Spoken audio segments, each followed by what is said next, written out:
This GTA Online guide will cover the basics for the Kortz Center heist, how to unlock all the optional missions, how they affect the main mission, as well as the best route to complete the finale solo with a full bag of extras. Now there are some bonus effects that you can apply to the finale if you own certain businesses. The bunker adds special ammo and upgrades to the Mark II weapon in the Mansion Armory. If you own the agency, the garment factory, or the Terabyte, you are granted extra time while stealing the primary target in the vault. If you own the arcade drone station, nano drones will be available to assist you in the finale. In order to access the Kortz Center heist, you must have a mansion. Within that mansion, you must buy the art studio upgrade, which by itself costs $4.7 million. You'll first have to go through a cutscene, but then you get full access to the room, which includes this handy map. Take note of the pins. But the main piece is the setup board. You'll be first sent out on a scope out mission to the Kortz Center. At first, your hand is quite held for this mission. You'll need to enter the main building, find the security room, and install your mansion AI into the security software. This will give you access to the CCTV. Make sure to check out all of the CCTV screens. Then complete the mission by taking a photograph of one of the entrances. Now you could conclude the mission here, or at this point also take extra photos to send to RAF in order to unlock extra options on the heist board. Extra scopable ways in include the skylight, the parking garage, and the sewer entrance in the middle of the maze. You can also unlock additional optional missions by scoping out a security guard in order to unlock the security equipment mission, the transmission towers on the roof for tracked guard routes, the second floor case for the glass cutter, and the power generator to unlock the EMP mission. After you have scoped these out once, they will appear every time you redo the heist. After having completed the heist once, some of the optional missions can be paid to complete rather than actually going and doing them. There are other optional extras you can buy to make things easier. You can buy a keypad so you can practice unlocking the vault, and advanced avionics. However, it's not explained what this does. If you know, let us know in the comment section down below. I'll ping the first person that comes back with the answer. So the best and most efficient method is to do these setup missions. For infiltration, you need to do alpha male, head out to the location, take out the guards.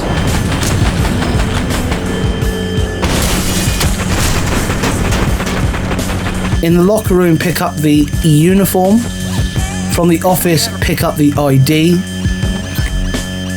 Steal the van, change the plates on the van, and then drop it off at your mansion. For unmarked weapons, we're going to go with street weapons. We're just going to go with the most basic low-level one because this does give you a silenced pistol, and that's all you're going to need. Head over to the garage, take out the guards outside and inside.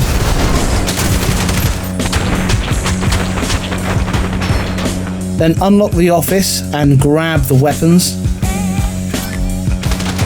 On your way out, take care of any other enemies, wipe the CCTV, and drop the weapons back off at the mansion. For the getaway, we'll be selecting Manches. It basically requires you to go to a cocaine lockup, set off an alarm, then once the police are alerted to the alarm, break into the police headquarters, steal a key card,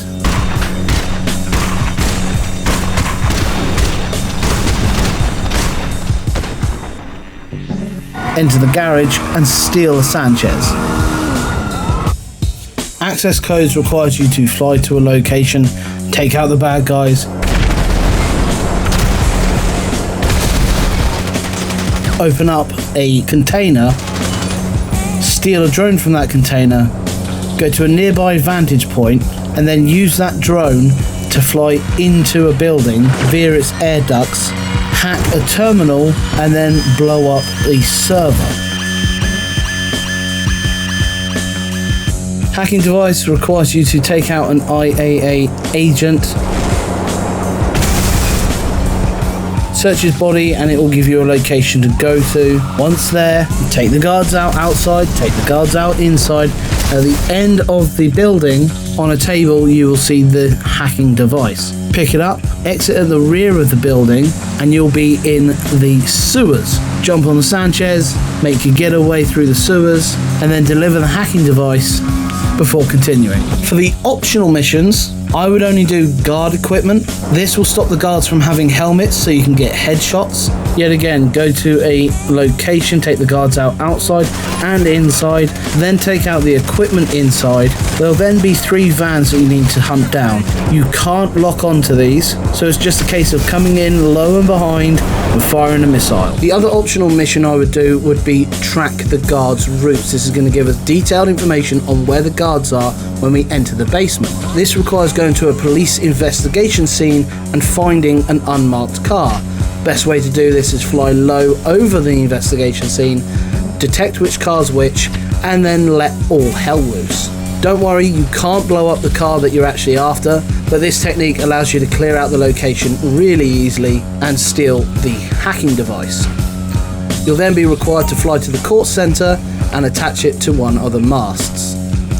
Before we jump into the heist finale, if you want to keep the painting, here is where you do it, right at the beginning. Now we're into the finale itself. Jump into the Alpha Male van and head over to the Kortz Center. Take this route round to the right side of the building where you'll be checked for ID.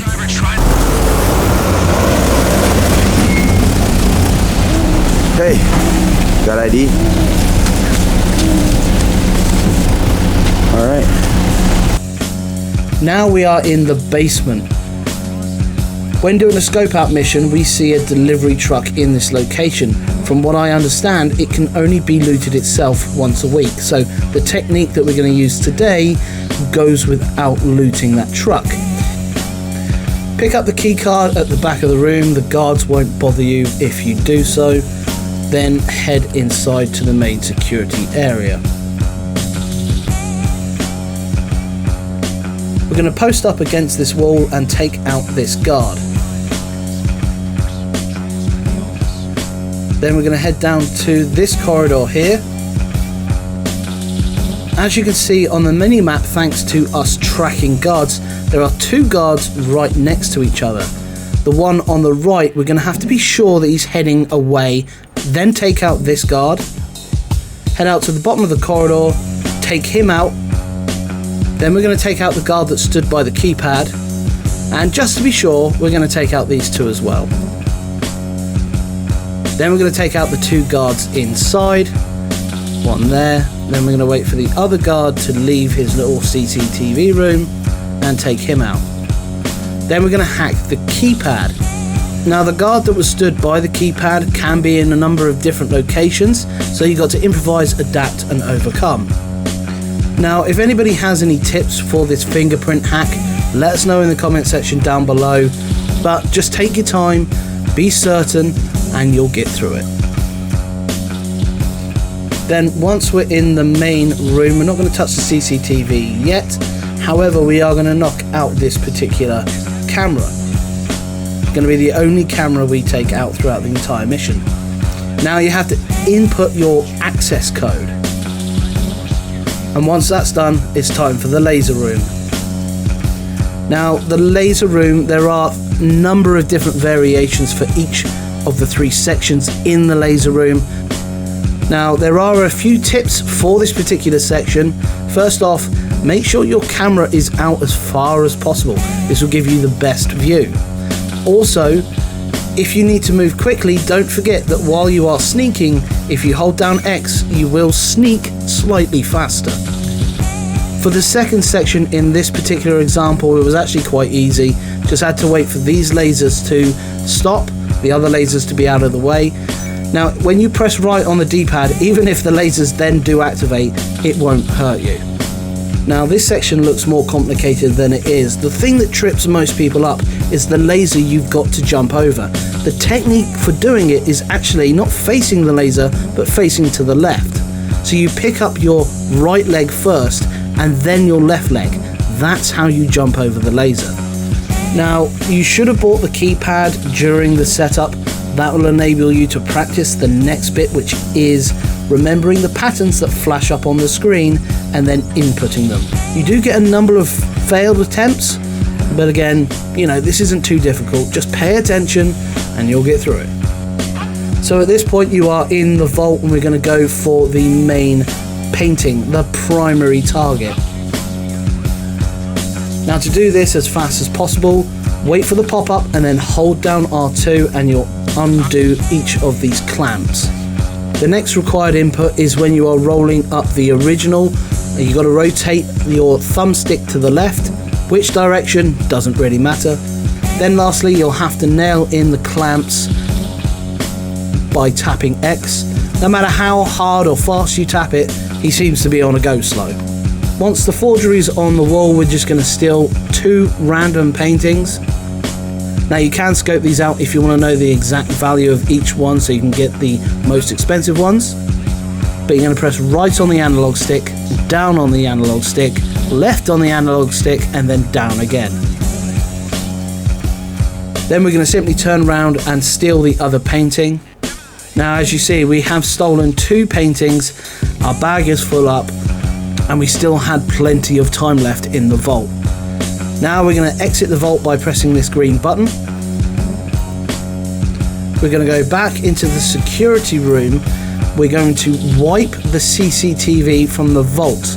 We're not going to disable the CCTV yet, because we're going to come out this way, head down this corridor, go to the elevator and do the hack on the elevator.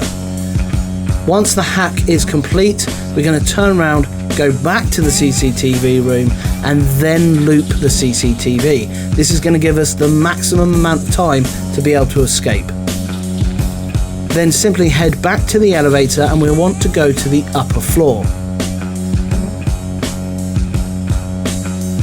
Once there, come out, turn right, and there will be these 2 guards here. Take them out. One should be holding the exit key that we require. Then it's a case of heading down the stairs, through the doors and down the main set of steps. Now there is a guard, not above you, below you, down here, which we'll have to take out.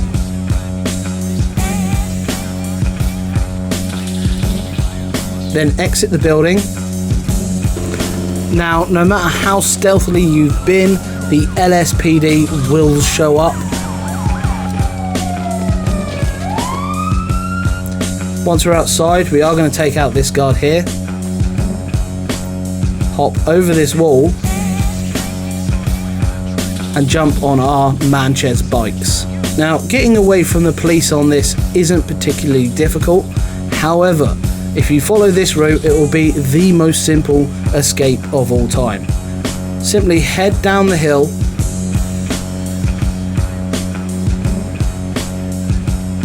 follow this road, turn right, follow this road down, then once we reach this corner, we're going to slow down and go through the subway. Make sure to not go too fast down here, otherwise you'll hit your head and come off the bike. Make sure to turn left, cross over and go on the right hand track. That way we are going with the flow of the trains rather than heading in towards them. By the time you resurface at the other end, you'll be very close to the drop off and would have lost the cops. Then, under no pressure whatsoever, get to the drop off and get paid. If you found this guide helpful, hit that like button. We do guides like this for GTA 5 and GTA 6, so hit that subscribe button for more content like this. As always, like, share and subscribe, and I shall see you in the next one.